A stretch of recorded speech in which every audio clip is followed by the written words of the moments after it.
새벽 5시. 부엌에 불이 켜집니다. 냉장고 문 여는 소리, 도마 위에 놓이는 채소, 이내 들려오는 칼질 소리. 김영애의 하루는 언제나 이렇게 시작되었습니다. 가족이 눈을 뜨기 전에, 세상이 깨어나기 전에 그녀만의 새벽이 먼저 열렸습니다. 올해 62살. 영애는 오늘도 혼자 부엌에 섰습니다. 그녀가 처음 꿈을 접은 것은 19살 때였습니다. 대학 입학 통보서가 집으로 날아들던 날, 아버지는 병원에 계셨습니다. 어머니는 식당 일로 밤마다 늦게 돌아오셨고, 어린 남동생 둘은 아직 중학생이었습니다. 영애는 통보서를 서랍 안에 넣었습니다. 조용히 아무 말 없이. 내년에 가면 되지. 그렇게 스스로를 달랬습니다. 그러나 내년은 오지 않았습니다. 22에 결혼했고 24에 처사이를 낳았습니다. 26엔 둘째가 태어났고 30이 되던 해엔 시어머니 병수발이 시작되었습니다. 영애의 시간은 늘 누군가의 것이었습니다. 아이들 도시락을 싸는 손, 병원 접수증을 쥐던 손, 남편 와이셔츠를 다리던 손. 그 손은 쉬지 않았지만 정작 자신을 위해 무언가를 쥐어본 적은 없었습니다. 그것이 억울하지는 않았습니다. 적어도 그때는. 남편 박성원은 성실한 사람이었습니다. 말이 많지 않았고 감정을 잘 드러내지 않았지만 가족을 위해 묵묵히 일했습니다. 영애도 그런 남편을 이해했고 그 방식대로 살아왔습니다. 말보다 밥이 먼저였고 표현보다 실천이 앞섰습니다. 아이들은 자라서 각자의 자리를 찾아갔습니다. 큰딸 수연은 서울에서 직장을 다니고 아들 준호는 결혼해서 분당에 살고 있습니다. 시어머니도 몇 해 전에 돌아가셨고 남편은 작년 봄에 정년퇴직을 했습니다. 집이 갑자기 조용해졌습니다. 아침을 차려도 먹는 사람이 줄었고 저녁이 되어도 북적이던 소리가 없었습니다. 텔레비전을 켜두어도 무언가 허전했습니다. 영애는 그 고요함이 처음엔 낯설었고 다음엔 불편했으며 결국엔 두려워졌습니다. 나는 지금 뭘 하고 있는 걸까? 어느 날 오후 베란다에 빨래를 널다 문득 그런 생각이 들었습니다. 맑은 하늘이었습니다. 바람도 적당했습니다. 빨래는 잘 마를 날씨였지만 영애의 마음 어딘가는 오히려 눅눅하게 젖어들었습니다. 그녀에게도 좋아하는 것이 있었습니다. 책을 읽는 것, 사람들 앞에서 말하는 것, 무언가를 배우고 이해하고 그 기쁨을 나누는 것. 고등학교 시절 국어 선생님이 그랬습니다. 영애야, 너는 글에 힘이 있어. 그 말 한마디가 수십 년 동안 가슴 어딘가에 남아 있었습니다. 건드리면 아플 것 같아서 꺼내보지 못한 채 그냥 묻어두었던 말이었습니다. 이따금 도서관 앞을 지날 때면 발걸음이 느려졌습니다. 유리창 너머로 책상에 앉아 공부하는 사람들을 바라보다가 이내 고개를 돌리고 걸음을 옮겼습니다. 나 같은 나이에. 그 말이 언제부턴가 방패처럼 앞을 막아섰습니다. 그러던 어느 가을 오후였습니다. 구청 복지관 앞 게시판을 지나다 작은 안내문 하나가 눈에 들어왔습니다. 흰 종이에 파란 글씨. 시민평생교육원 가을학기 수강생 모집. 그 아래에 적힌 강좌 목록을 영애는 한참 동안 들여다봤습니다. 손가락이 종이 위를 천천히 따라 내려갔습니다. 인문학 읽기와 글쓰기. 심장이 조용히 내려앉는 기분이었습니다. 집으로 돌아오는 길 영애는 평소보다 천천히 걸었습니다. 머릿속에서 익숙한 목소리가 말했습니다. 이 나이에 무슨 공부야? 또 다른 목소리도 들렸습니다. 지금 가지 않으면 언제 가? 두 목소리가 골목길 끝까지 함께 걸어왔습니다. 현관문을 열고 들어서는 순간 영애는 신발을 벗다 잠깐 멈췄습니다. 그리고 조용히 안쪽 서랍을 열었습니다. 오래전부터 거기 있었던 오래된 노트 한 권, 빼곡히 적힌 글씨들, 젊은 날의 영애가 써두었던 것들이었습니다.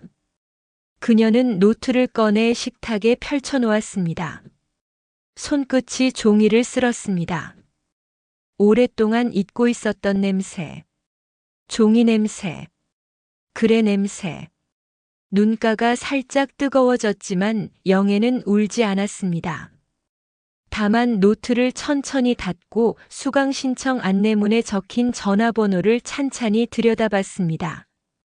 결심이라고 부르기엔 너무 조용한 순간이었습니다. 그러나 무언가가 분명히 움직이기 시작했습니다. 영애의 이야기는 그렇게 시작되었습니다. 늦었다고 생각했던 그 자리에서 아주 작은 한 걸음이 발을 내딛고 있었습니다. 전화기를 들었다가 내려놓았습니다. 다시 들었다가 또 내려놓았습니다. 안내문을 식탁 위에 펼쳐놓은 지 사흘째였습니다. 영애는 번호를 외울 만큼 여러 번 들여다봤지만 정작 번호를 누르는 일이 이상하게 어려웠습니다. 손가락이 화면 위에서 자꾸 멈췄습니다. 지금 뭐 하려는 거야, 나? 혼자 중얼거리고는 다시 전화기를 뒤집어 엎어두었습니다. 그날 저녁 남편 성원이 텔레비전을 보다 물었습니다. 요즘 뭔가 찾는 거 있어? 자꾸 뭘 들여다보던데. 영애는 잠깐 망설였습니다. 그리고 식탁 위 안내문을 집어서 남편 쪽으로 밀었습니다. 성원은 안경을 고쳐 쓰고 종이를 읽었습니다. 한참 아무 말이 없었습니다. 평생교육원? 응. 글쓰기 수업인데 한번 들어볼까 싶어서. 성원은 종이를 다시 식탁 위에 내려놓았습니다. 표정이 딱히 반대도 찬성도 아니었습니다. 거기 가면 뭐가 달라지나? 짧은 한마디였습니다. 아기는 없었습니다. 그러나 영애의 가슴 어딘가에 그 말이 조용히 박혔습니다. 뭐가 달라지냐고. 그걸 몰라서 망설이고 있는 게 아니었습니다. 달라지는 게 없어도 가고 싶다는 마음이 오히려 설명하기가 더 어려웠습니다. 그냥 해보고 싶어서. 영애는 그렇게만 말하고 자리에서 일어났습니다. 다음 날 큰딸 수연에게 전화가 왔습니다. 안부 통화를 하다가 영애는 슬쩍 꺼냈습니다. 엄마 있잖아. 구청 근처에 평생교육원 있는 거 알지? 거기 글쓰기 수업 신청해 볼까 하는데. 전화기 너머로 잠깐 침묵이 흘렀습니다. 엄마가요? 갑자기요? 갑자기는 아닌데 한 번쯤 해보고 싶었어. 아니, 나쁘다는 게 아니라. 수연의 목소리가 조심스럽게 이어졌습니다. 거기 젊은 사람들도 많이 오지 않아요? 엄마 불편하지 않겠어요? 불편한 거야 해봐야 알지. 그것도 그런데 엄마 무릎도 안 좋잖아요. 계단 많은데 아니에요? 영애는 피식 웃었습니다. 걱정이라는 걸 알았습니다. 그러나 무릎 걱정이 아니라는 것도 알았습니다. 어머니가 낯선 곳에서 낯선 사람들 사이에 끼어 있는 모습이 딸에게는 어색하게 느껴지는 것이었습니다. 알겠어. 한번 가보고 생각할게. 통화를 끊고 나서 영애는 한동안 전화기를 손에 쥔 채 앉아 있었습니다. 그래도 발걸음은 결국 평생교육원 쪽으로 향했습니다. 접수 첫날 영애는 혼자 버스를 타고 갔습니다. 일부러 아무에게도 말하지 않았습니다. 가봤자 아무것도 아닌 일이 될 수도 있었고 괜히 말해두면 나중에 설명하기가 더 번거로울 것 같았습니다. 건물은 4층짜리 낡은 교육관이었습니다. 입구에 들어서자 게시판에 강좌 일정이 빼곡히 붙어 있었습니다. 젊은 직원 한 명이 안내 데스크에 앉아 있었고 영애 또래의 여성 2명이 그 앞에서 서류를 작성하고 있었습니다. 생각보다 낯설지 않은 풍경이었습니다. 영애는 접수 서류를 받아 작성했습니다. 이름, 나이, 연락처. 펜을 쥔 손이 조금 떨렸습니다. 긴장인지 설렘인지 구분이 되지 않았습니다. 서류를 내밀자 직원이 환하게 웃었습니다. 첫 수업이 다음 주 화요일 오전 10시예요. 교재는 당일에 나눠드려요. 네, 감사합니다. 돌아서는 발걸음이 조금 가벼웠습니다. 그러나 집으로 돌아오는 버스 안에서 불안이 슬그머니 올라왔습니다. 창밖으로 지나치는 거리를 바라보다 영애는 생각했습니다. 같이 앉게 될 사람들은 몇 살일까? 과제 같은 건 있을까? 발표를 시키면 어떡하지? 글을 쓴 게 언제였더라? 젊은 시절에 쓰던 노트 생각이 났습니다. 그 이후로 영애는 제대로 된 글을 써본 적이 없었습니다. 일기도 중간에 그쳤고 편지는 핸드폰 문자로 대신한 지 오래였습니다. 내가 잘 따라갈 수 있을까? 그 생각이 꼬리를 물었습니다. 첫 수업날 아침이 밝았습니다. 영애는 평소보다 일찍 일어났습니다. 식사도 간단히 마쳤습니다. 준비해둔 가방 속을 2번 확인했습니다. 필통, 노트, 교통카드. 별것 없는 가방이었는데도 자꾸 열어보게 되었습니다. 현관을 나서려는데 성원이 부엌에서 나왔습니다. 오늘 첫날이지? 응. 몇 시에 끝나? 12시쯤. 성원은 고개를 끄덕였습니다. 그러고는 별말 없이 다시 부엌으로 들어갔습니다. 영애는 잠깐 그 뒷모습을 바라봤습니다. 뭔가 한마디를 기대했던 건 아니었습니다. 그런데도 괜히 빈자리처럼 느껴지는 순간이었습니다. 현관문을 닫으며 영애는 작게 숨을 내쉬었습니다. 잘 다녀오겠습니다. 아무도 없는 복도에 대고 혼자 말했습니다. 문 앞에서 영애는 잠깐 멈췄습니다. 문 너머로 사람들 소리가 들렸습니다. 웃음소리, 의자 끄는 소리, 인사 나누는 소리. 이미 서로 아는 사람들처럼 편안해 보이는 소리였습니다. 손잡이를 잡았습니다. 그리고 밀었습니다. 15명 남짓한 수강생들이 앉아 있었습니다.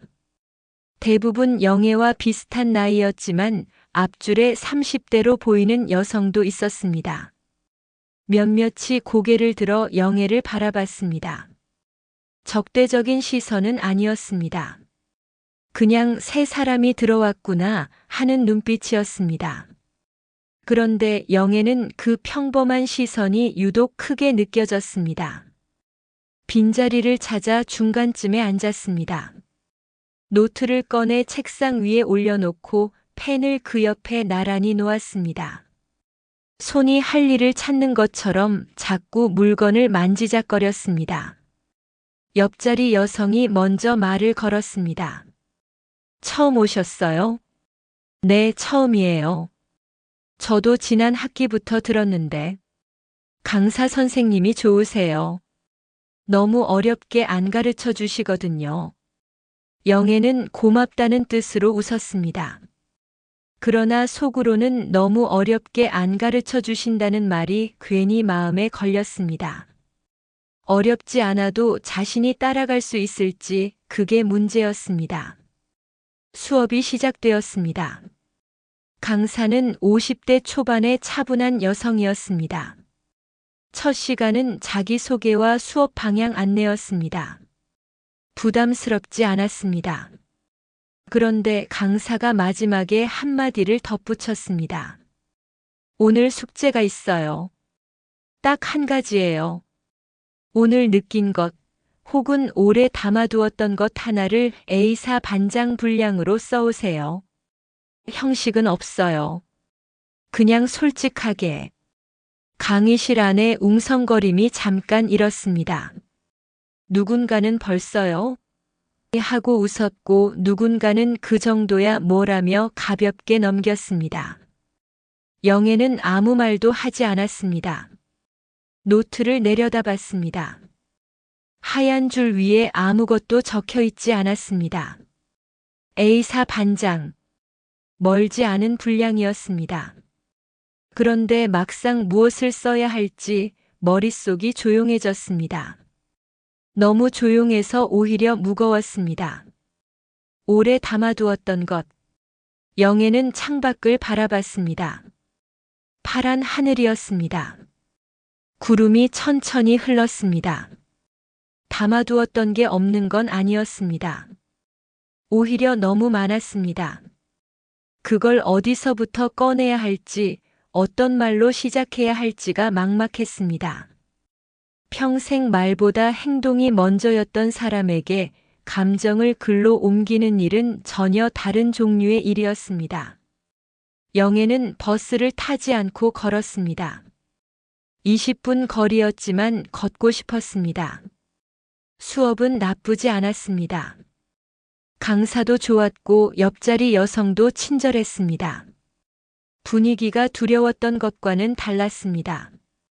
그런데도 마음이 편하지 않았습니다. 문제는 숙제가 아니었습니다.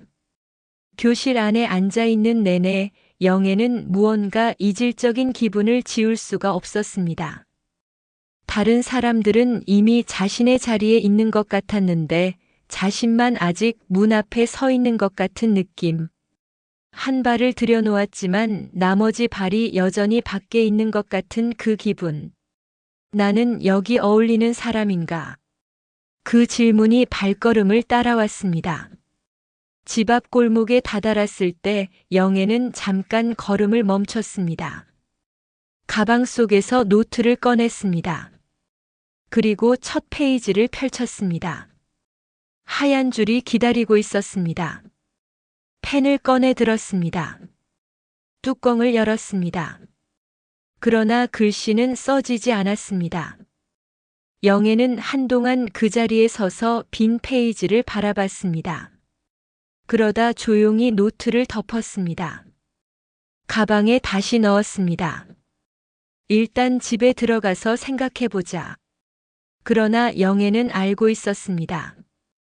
이건 단순히 숙제의 문제가 아니라는 것을. 글 한 줄을 쓰는 일이 지금 자신에게는 어떤 커다란 문을 여는 일과 같다는 것을. 그 문 앞에서 영애는 오늘 처음으로 제대로 멈춰 섰습니다. 두드릴 것인가 돌아설 것인가. 대답은 아직 나오지 않았습니다. 숙제는 사흘째 빈 페이지였습니다. 노트를 펼쳐두었습니다. 식탁 위에, 거실 소파 옆에, 잠들기 전 침대 머리맡에. 눈에 띄는 곳에 두면 뭔가 써질 것 같았습니다. 그러나 노트는 그냥 거기 있었고 영애의 펜도 그냥 그 옆에 있었습니다. 두 번째 수업날이 다가오고 있었습니다. 제출 전날 밤이었습니다.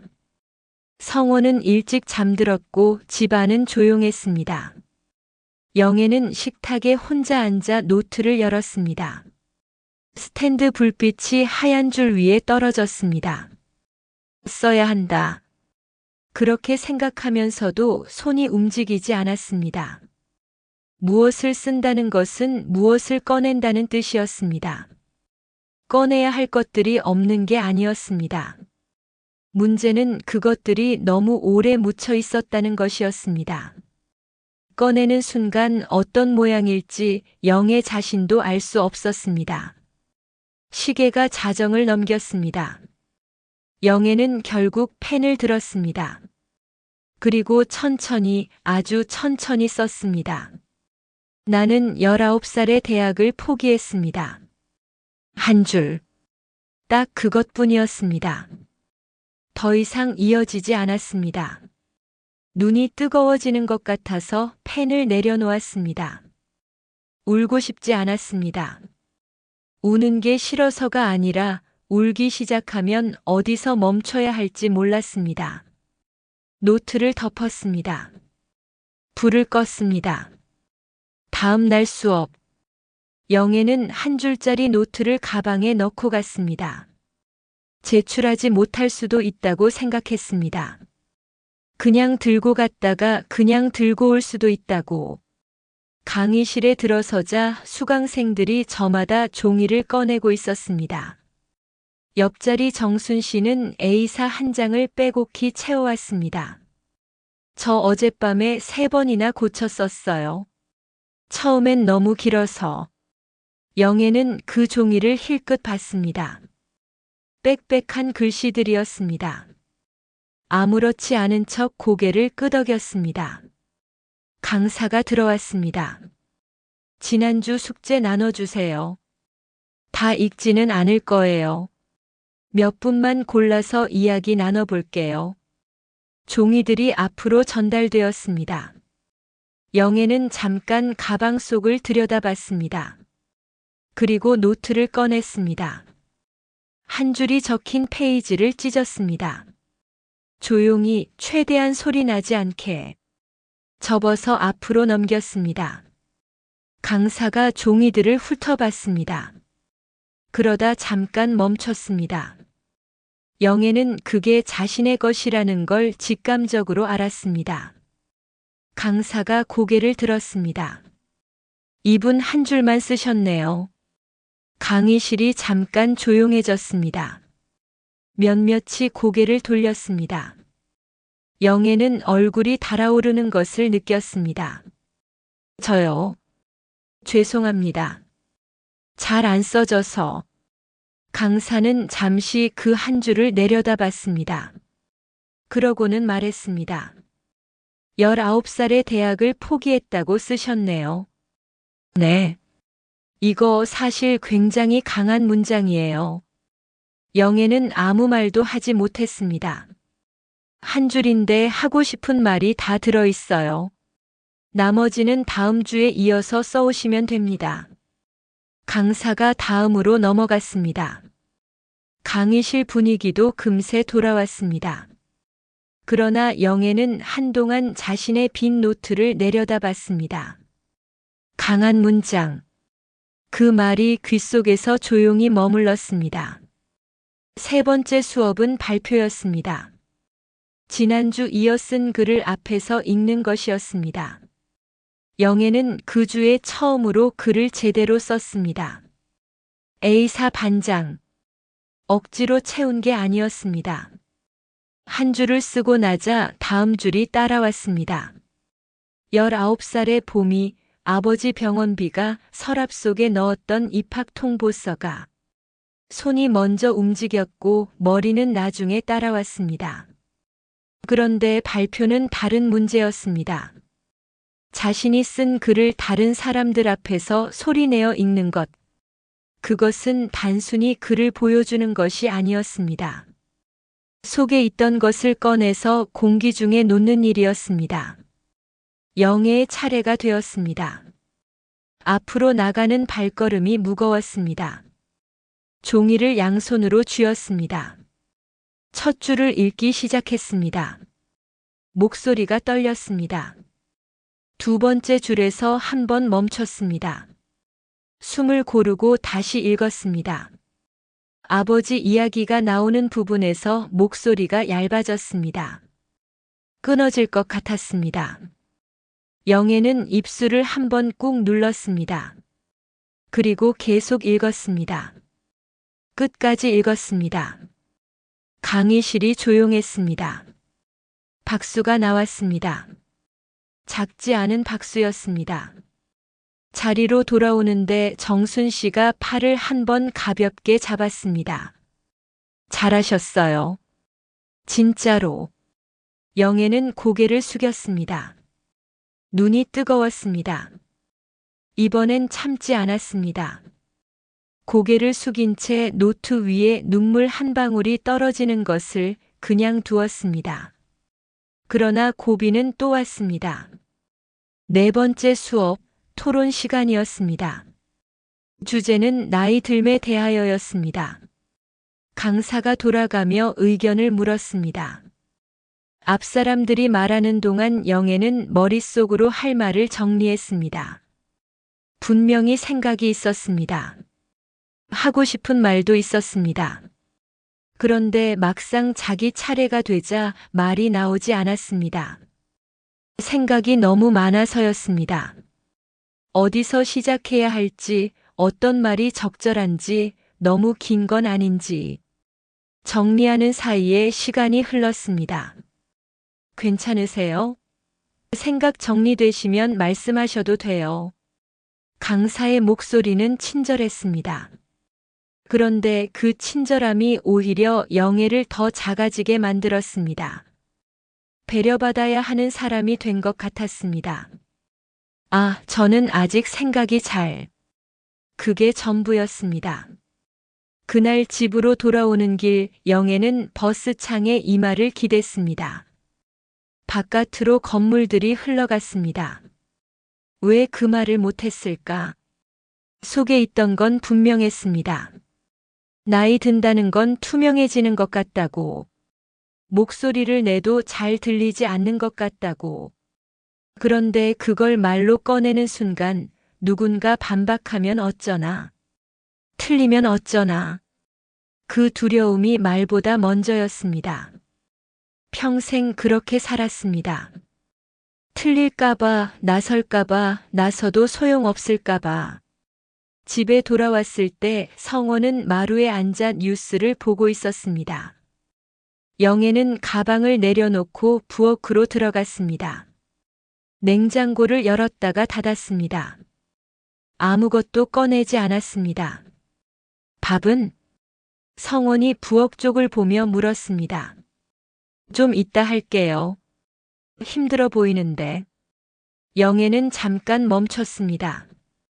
힘들어 보이냐는 말에 딱히 대꾸하고 싶지 않았습니다. 힘들다고 하면 왜 계속 다니느냐는 말이 따라올 것 같았습니다. 그 말을 듣고 싶지 않았습니다. 괜찮아요. 짧게 답하고 쌀을 씻기 시작했습니다. 물소리가 부엌을 채웠습니다. 그날 밤 영애는 노트를 꺼냈습니다. 글을 쓰려는 것이 아니었습니다. 그냥 펼쳐놓고 싶었습니다. 첫날 썼던 한 줄, 그 다음 주에 이어 쓴 반 페이지. 발표할 때 목소리가 떨렸던 것. 눈물이 노트 위에 떨어지던 것. 그게 다 여기 있었습니다. 못한 것도 있었습니다. 토론 시간에 말 한마디 제대로 못한 것. 차례가 되면 머릿속이 하얘지는 것. 집에 돌아와서야 하고 싶었던 말이 떠오르는 것. 이걸 극복할 수 있을까? 그 질문에는 아직 답이 없었습니다. 그러나 영애는 오늘 처음으로 그 질문을 외면하지 않았습니다. 도망치거나 덮어두지 않고 그냥 정면으로 바라봤습니다. 무서웠습니다. 그러나 조금, 아주 조금은 다른 감정도 섞여 있었습니다. 네 번째 수업이 끝날 때 강사가 마지막으로 한마디를 했습니다. 영애는 그 말을 노트맨 아래에 받아 적었습니다. 글은 잘 쓰는 사람이 쓰는 게 아니라 쓰고 싶은 사람이 씁니다. 말도 마찬가지예요. 영애는 그 문장 아래에 줄을 하나 그었습니다. 그리고 그 아래에 오늘 토론 시간에 하지 못했던 말을 혼자 써내려갔습니다. 나이 든다는 건 투명해지는 것 같습니다. 목소리를 내도 잘 들리지 않는 것 같고 자리를 차지해도 없는 사람 같은 느낌이 들 때가 있습니다. 그런데 어쩌면 그건 제가 스스로 투명해지려 했던 것일지도 모르겠습니다. 손이 멈추지 않았습니다. 처음이었습니다. 써야 해서가 아니라 쓰고 싶어서 쓰는 것이. 누가 읽을 글이 아닌데도 멈추고 싶지 않은 것이. 창밖에 바람이 지나갔습니다. 영애는 계속 썼습니다. 그 다음 주부터 영애는 조금 달라졌습니다. 크게 달라진 것은 없었습니다. 수업 가는 시간도 같았고 돌아오는 버스 노선도 같았습니다. 그러나 집을 나서기 전 노트를 가방에 넣는 손이 전보다 덜 망설였습니다. 그것만으로도 조금 달랐습니다. 토론 시간에 말을 못했던 날 밤 혼자 써내려간 글이 아직 노트에 남아 있었습니다. 영애는 가끔 그 페이지를 펼쳐봤습니다. 읽고 또 읽었습니다. 누가 써준 말이 아니었습니다. 자신이 쓴 말이었는데 읽을 때마다 조금씩 다르게 느껴졌습니다. 어쩌면 내가 스스로 투명해지려 했던 것일지도 모르겠습니다. 그 문장 앞에서 영애는 매번 잠깐 멈췄습니다. 5번째 수업날이었습니다. 토론 주제는 내가 오래 하고 싶은 것이었습니다. 지난번과 같은 방식으로 돌아가며 말하는 시간이었습니다. 영애는 이번엔 미리 준비했습니다. 집에서 노트에 써봤습니다. 말하고 싶은 것을 문장으로 적어보고 소리내어 읽어봤습니다. 혼자 부엌에서 아무도 없는 거실에서 이상한 일이었습니다. 처음엔 쑥스러웠습니다. 혼자 말을 연습하는 어른이라니. 그러나 2번, 3번 읽고 나자 목소리가 조금 안정됐습니다. 차례가 되었습니다. 저는 글 쓰는 걸 오래 하고 싶습니다. 잘 쓰고 싶어서가 아니라 계속 쓰고 싶어서요. 쓰는 동안은 제 말이 사라지지 않으니까요. 강의실이 조용했습니다. 강사가 고개를 끄덕였습니다. 정순 씨가 옆에서 작게 박수를 쳤습니다. 크지 않은 반응이었습니다. 그러나 영애는 자리에 앉으면서 등이 조금 더 펴지는 것을 느꼈습니다. 말이 나왔습니다. 준비한 말이었지만 틀리지 않은 말이었습니다. 변화는 집 안에서도 조용히 일어나고 있었습니다. 어느 저녁 큰딸 수연이 퇴근길에 들렀습니다. 명절도 아닌데 불쑥 찾아온 것이었습니다. 밥 먹고 가려고요. 요즘 혼자 밥 먹기 싫더라고. 영애는 냉장고를 열었습니다. 있는 것들로 저녁을 차렸습니다. 된장찌개, 나물 2가지, 계란말이. 수연은 상 차리는 어머니 옆에 서서 계란말이 뒤집는 것을 거들었습니다. 밥을 먹으면서 수연이 물었습니다. 수업은 어때요? 아직 다니세요? 다니지. 이번 주가 벌써 5번째야. 힘들지 않아요? 영애는 잠깐 생각했습니다. 힘들어. 근데 그게 나쁜 힘든 건 아닌 것 같아. 수연이 젓가락을 내려놓고 어머니를 봤습니다. 엄마, 나 처음에 말렸잖아요. 그거 미안해요. 엄마가 불편할까봐 그랬는데 사실 제가 더 불편했던 것 같아요. 엄마가 뭔가 새로 시작하는 게. 영애는 천천히 수연을 봤습니다. 왜? 그냥요. 엄마가 그런 걸 원하는 사람인지 몰랐어요. 저한텐 그냥 엄마였으니까. 그냥 엄마. 그 말이 영애의 가슴 어딘가에 조용히 내려앉았습니다. 서운하지 않았습니다. 오히려 이상하게 고마웠습니다. 딸이 처음으로 어머니를 사람으로 보려 하는 것 같았습니다. 괜찮아. 나도 나한테 그랬으니까.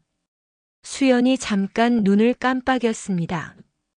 그러고는 피식 웃었습니다. 이제 엄마 말이 좀 어려워졌어요.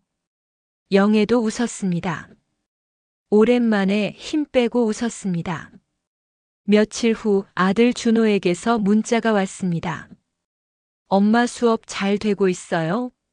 수연이 누나한테 들었어. 응원해요. 짧은 문자였습니다. 준호는 원래 말이 짧은 아이였습니다. 영애는 그 문자를 여러 번 읽었습니다. 답장을 쓰다가 지우고 다시 쓰다가 또 지웠습니다. 결국 보낸 답장은 이것이었습니다. 고마워. 엄마 잘하고 있어.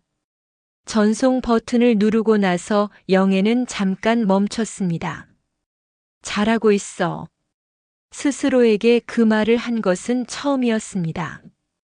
남편 성원의 변화는 가장 느리게, 그러나 가장 깊은 곳에서 왔습니다. 성원은 여전히 말이 없었습니다. 영애가 수업 얘기를 꺼내도 길게 묻지 않았습니다. 관심이 없는 게 아니라 어떻게 물어야 할지 모르는 사람이었습니다. 영애는 그걸 수십 년 함께 살면서 알고 있었습니다. 그러던 어느 날 저녁이었습니다.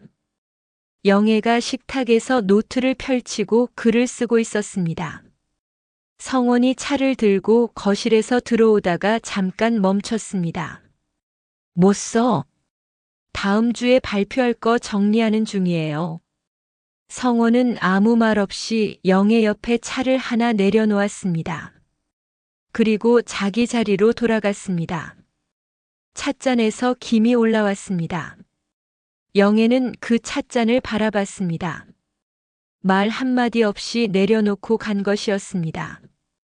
그러나 그것이 성원의 방식이었습니다. 수십 년 전에도 그랬고 지금도 그랬습니다. 모르는 척하는 게 아니라 그렇게 옆에 있는 사람이었습니다. 영애는 차를 한 모금 마셨습니다. 따뜻했습니다. 고맙다는 말은 하지 않았습니다. 성원도 듣고 싶어 하지 않을 것이었습니다. 그냥 마셨습니다. 그것으로 충분했습니다. 6번째 수업이 끝나는 날 강사가 공지를 했습니다. 다음 달 수료식에서 학생 대표 한 분이 소감을 발표하게 됩니다. 추천이나 자원 받을게요. 강의실이 술렁였습니다. 서로 눈치를 봤습니다. 영애도 고개를 숙였습니다. 자신의 일이 아니라고 생각했습니다. 그런데 정순 씨가 손을 들었습니다. 저는 김영애 씨 추천하고 싶어요. 영애는 고개를 들었습니다. 처음에 한 줄 쓰셨던 분이잖아요. 그분이 지금까지 변한 게 제일 크거든요. 그 과정을 말씀해 주시면 다들 공감할 것 같아요. 몇몇이 고개를 끄덕였습니다. 강사도 영애를 바라봤습니다. 영애는 한동안 아무 말도 하지 못했습니다. 나를 보고 있었구나. 그 생각이 먼저 왔습니다. 혼자만의 싸움이라고 생각했습니다. 남들은 잘 해내고 있고 자신만 버둥거린다고 생각했습니다. 그런데 누군가가 그 버둥거림을 변화라고 불렀습니다. 제가 잘할 수 있을지 모르겠어요. 목소리가 조금 떨렸습니다. 강사가 말했습니다. 첫날 한 줄 쓰셨을 때도 그 말씀 하셨을 것 같아요. 영애는 잠깐 입술을 다물었습니다. 맞았습니다. 한 줄을 낼 때도 못할 것 같았습니다. 발표할 때도 못할 것 같았습니다. 토론 때도 그랬습니다. 그런데 그때마다 결국은 했습니다. 해볼게요. 작은 목소리였습니다. 그러나 강의실 안에서 그 말은 꽤 또렷하게 들렸습니다. 영애는 창밖을 바라봤습니다. 익숙한 거리였습니다. 수십 년을 살아온 동네였습니다. 그런데 오늘따라 조금 다르게 보였습니다. 딱히 무엇이 변한 건 아니었습니다. 보는 사람이 조금 달라진 것이었습니다. 가방 속에서 노트가 느껴졌습니다. 빈 페이지가 아직 많이 남아 있었습니다. 영애는 가방 끈을 고쳐 쥐었습니다. 발표할 말을 생각해야 했습니다. 어떤 말을 해야 할지, 어디서 시작해야 할지. 그러나 이번엔 막막하지 않았습니다. 쓸 것이 있었습니다. 꺼낼 것이 있었습니다. 19살의 봄부터 오늘 이 버스까지. 그 사이에 있었던 모든 것들이 이제는 부끄럽지 않았습니다. 숨기고 싶지도 않았습니다. 오히려 그것들이 있었기 때문에 지금 이 자리에 앉아 있다는 것을 영애는 처음으로 느꼈습니다. 버스가 정류장에 섰습니다. 영애는 자리에서 일어났습니다. 문이 열렸습니다. 저녁 공기가 들어왔습니다. 한 걸음 내디뎠습니다. 수료식 날 아침이 밝았습니다. 영애는 새벽 5시에 눈을 떴습니다. 알람이 울리기도 전이었습니다. 천장을 바라보며 잠깐 누워 있었습니다. 창밖에서 새소리가 들렸습니다. 익숙한 새벽이었지만 오늘은 달랐습니다. 일어나 세수를 했습니다. 거울 앞에 섰습니다. 62살의 얼굴이 거기 있었습니다. 주름도 그대로였고 흰 머리카락도 그대로였습니다. 그런데 어딘가 조금 달랐습니다. 눈빛이었습니다. 오래 꺼져 있다가 다시 켜진 것 같은 그 눈빛이. 오늘 입을 옷은 며칠 전부터 골라두었습니다. 짙은 남색 재킷과 흰 블라우스. 새로 산 것이 아니었습니다. 옷장 안에 오래 걸려있던 옷이었습니다. 결혼식이나 제삿날에나 꺼내던 옷. 오늘은 그 옷을 꺼낼 날이라고 생각했습니다. 부엌에서 밥을 안 쳤습니다. 성원이 일어나기 전이었습니다. 냄비에 물이 끓기를 기다리는 동안 영애는 식탁에 앉아 노트를 펼쳤습니다. 오늘 발표할 내용이 거기 적혀 있었습니다. 여러 번 고쳐 쓴 흔적이 남아 있었습니다. 지웠다가 다시 쓴 문장들. 처음에는 너무 길었고 다음에는 너무 짧았습니다. 결국 남긴 것은 가장 솔직한 것들이었습니다. 처음부터 잘 쓰려 했다면 아마 한 줄도 못 썼을 것입니다. 그 사실을 알게 된 것이 이번 학기에서 가장 큰 배움이었습니다. 성원이 부엌에 들어왔습니다. 눈을 비비며 냉장고 문을 열다가 차려진 밥상을 보고 멈췄습니다. 오늘 일찍 일어났네. 응. 오늘 수료식이잖아요. 성원은 의자를 빼고 앉았습니다. 밥 공기를 들었습니다.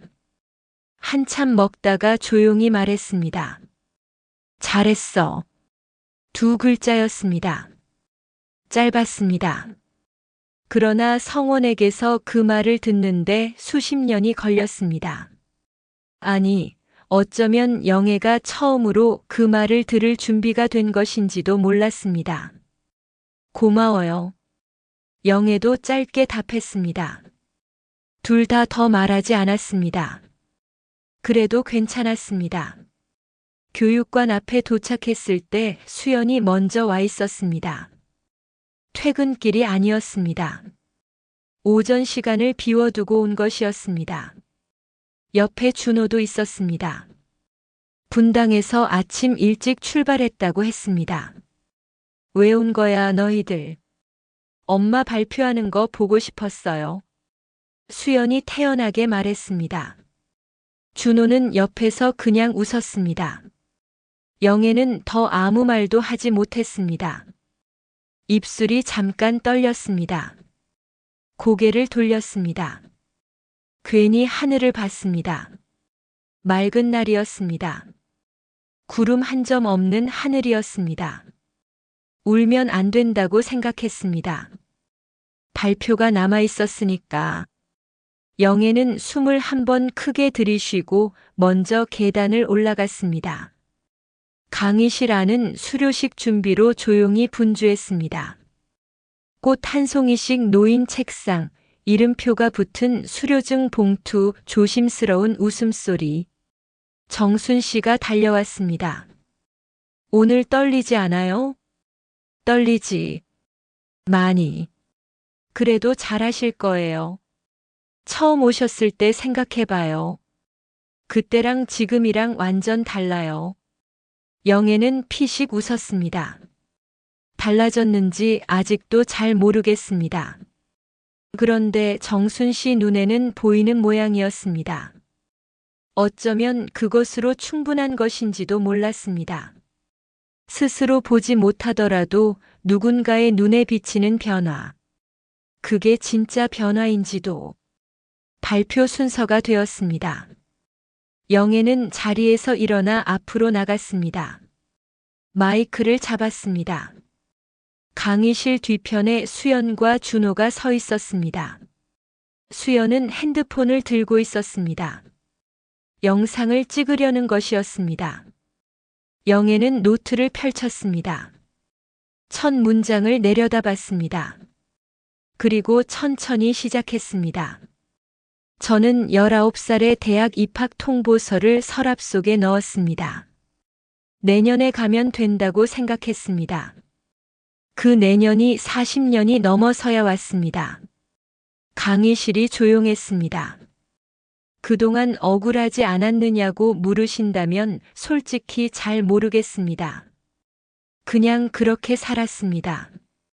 가족을 위해 사는 것이 당연한 줄 알았고, 나를 위해 무언가를 한다는 것이 어색했습니다. 누군가 코를 훌쩍이는 소리가 들렸습니다. 그런데 여기 와서 알았습니다. 억울한 게 아니었습니다. 다만 오래 기다렸던 것입니다.